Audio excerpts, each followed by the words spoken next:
Hello. I was watching Professor Anton's video on human nature and cultural diversity, and I also watched his video earlier today on interrogating YouTube. And I wanted to make a video response to both these videos, but it was not going to be on the same subject, but it was kind of related. So I thought I would make it and his response on this video. Let's see. Let's see. I wanted to actually talk about false dichotomies and the political discourse in America. I read this book a while back. Let's see here. A Conflict of Visions by Thomas Sowell. It's a really great book, and it basically breaks down the difference between conservatives and liberals. I know not all conservatives believe the same thing, and not all liberals believe the same thing, and there's a lot of variability among both sort of labels. But I think Thomas Sowell is really onto something in this book. So I'm going to read off my cue cards that he has two visions, the constrained and unconstrained visions. So I was going to read first the constrained. The constrained vision is basically a conservative. One, humans have generally selfish natures. Two, human reason, while valuable, is quite limited. Three, because of this, society grows by evolution, not central planning, deliberate planning. That's kind of like the free market and planned economies. Conservatives tend to believe in the free market, where liberals tend to believe in planned economies. Four, social decisions generally involve not solutions but trade-offs, kind of like kind of anti-utopian kind of thinking for conservatives. Five, procedural fairness. Um, procedural fairness rather than results-based fairness. So kind of like on the affirmative action debate for that. And then the liberal tradition or unconstrained tradition.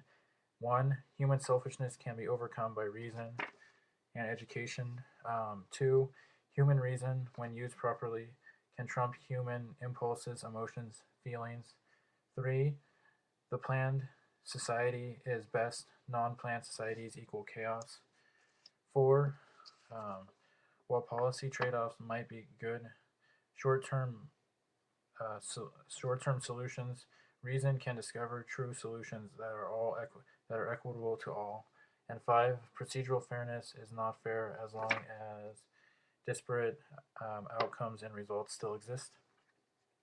So I think, yeah, I think this is a really great analysis he's doing here on the constrained and unconstrained visions, and I think they play out when you hear people talk. When you listen to the news or just hear people talk in life, you can tell really quickly if somebody's constrained or unconstrained.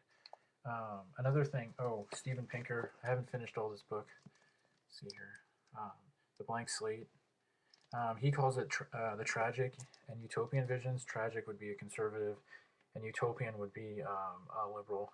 And I know, once again, there's a lot of variability among both groups of people, but I do think, in general, the vast majority of people kind of fall into one of these two camps. And I think, I think most people, for some reason, haven't challenged their own presuppositions or want to know why they believe what they believe. And I think, like, it tends to be a false dichotomy, actually. George Lakoff, he calls it in his book Moral Politics. George Lakoff, the linguist, he says that liberals are kind of like they're maternal. Um, it's like they believe in this maternal metaphor. They believe in this motherly metaphor, and that's what liberals are. They're kind of using maternal metaphors to describe the world, where conservatives have like a paternal metaphor, like they're using kind of like a stern father metaphor to describe the world, and liberals are kind of a caring mother, a nurturing mother kind of metaphor. And I think that's right, but I think one of the problems is, and especially in the political discourse, is people they don't they haven't challenged their own presuppositions. Thomas Sowell uses the word pre-analytic. He calls it like a pre.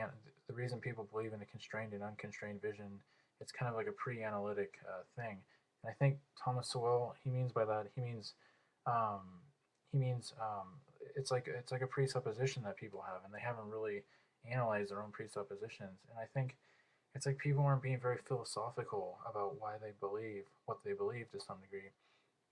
And I think this is a major problem because they don't really know what the other side believes. You know, they haven't analyzed what the debate is even about because they haven't been very philosophical about it. You know, and I think, um, like in phenomenology, you're supposed to do the epoche, and kind of get to, sort of the essence of why you believe what you believe. But people aren't doing this, and I think in the book, A Conflict of Visions, it's like he's trying to get to the heart or the essence of what exactly a conservative and liberal believes.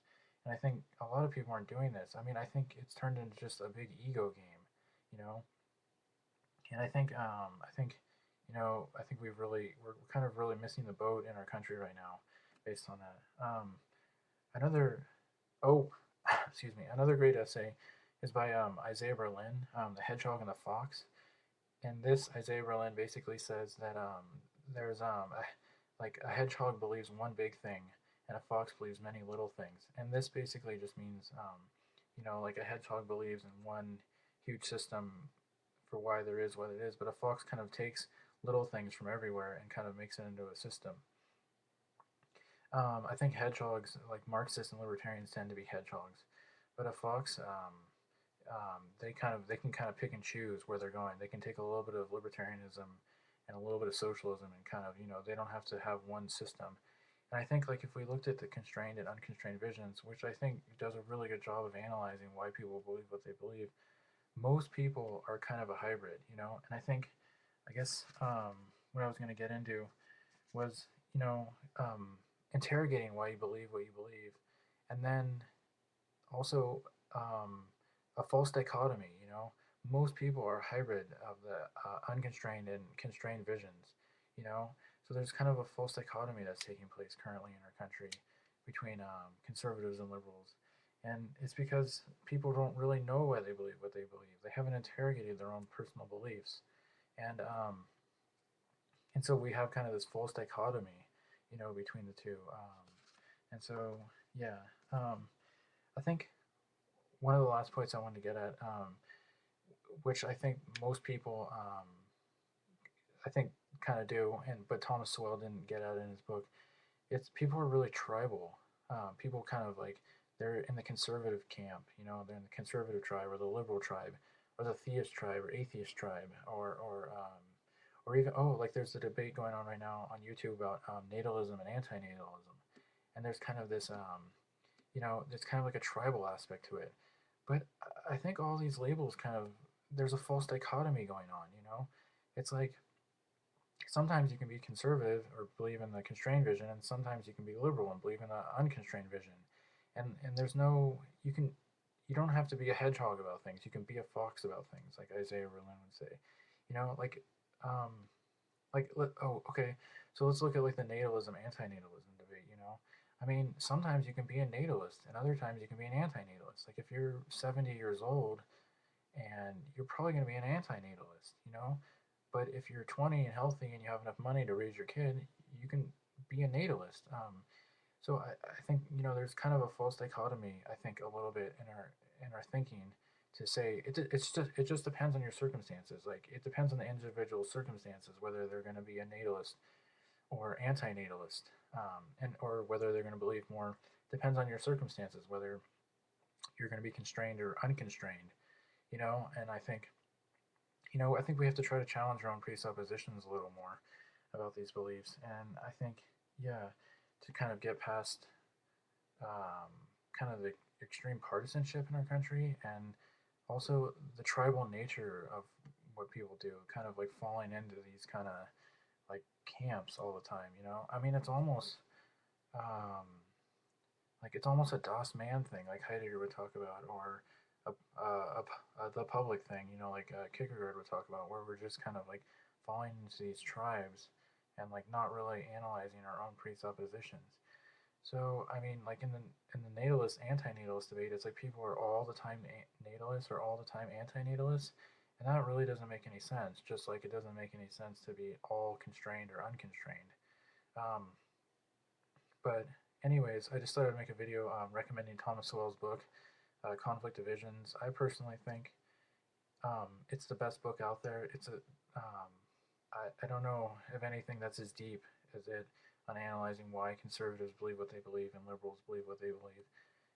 It's also very nonpartisan. I know Thomas Sowell can be kind of controversial, but this book is very even-handed, so I recommend it to people. Anyways, that's all. All right, thank you.